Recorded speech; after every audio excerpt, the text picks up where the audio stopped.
কড়াইতেই কাঁকড়া ভেজে রাখা যে তেলটা রয়েছে সেই তেলের মধ্যেই আমি প্রথমে দিয়ে নিচ্ছি কয়েকটা জিরে ফোড়নে।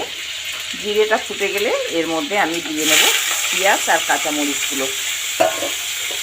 পেঁয়াজটা একটু বেশি করেই দিলাম। পেঁয়াজ আর কাঁচামরিচটা ফ্রাই হয়ে গেছে। এতে এখন আমি দিয়ে নেব একটা টমেটোর সাইজটা যেহেতু একটু ছোটো, তাই আমি দু ফালি করেই দিয়েছি। টমেটোটাও ফ্রাই হয়ে গেছে। এখন আমি এতে দিয়ে নিচ্ছি এই যে পেস্ট করে রাখা মশলাটা। বেশি মশলা দেব না, আমি তো আগেও বলেছি আমি সব সময় কম মশলা দিয়ে রান্না করি, তাই আমি তোমাদেরকে এই রান্নাগুলো আমি দেখতে বলি। বন্ধুরা, তোমরাও দেখে এই রকম কম তেলে কম মশলায় রান্নাটা শিখে নিতে পারবে।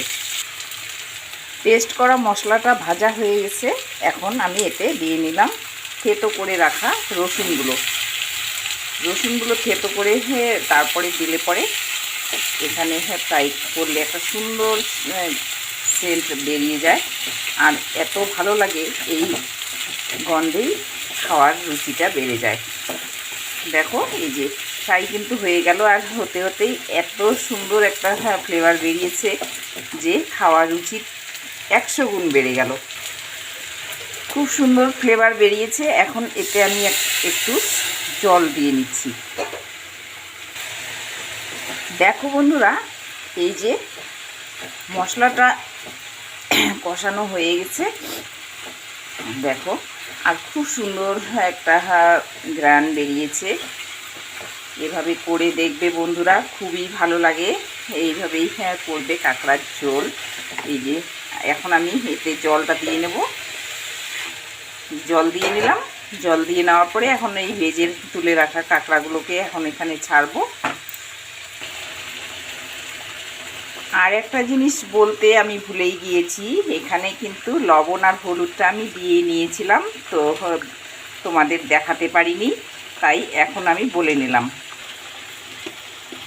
এই যে ঝোলটা ফুটে গেছে, এখন আমি এতে দিয়ে নিলাম কাঁকড়াগুলো। দেখো বন্ধুরা, হয়েই গেল এই যে কাঁকড়া মাছের রান্নাটা। আমার এই রেসিপিটা তোমরা যদি করো কোনো দিন, আমার মতো করেই করবে, দেখবে অসাধারণ লাগে খেতে।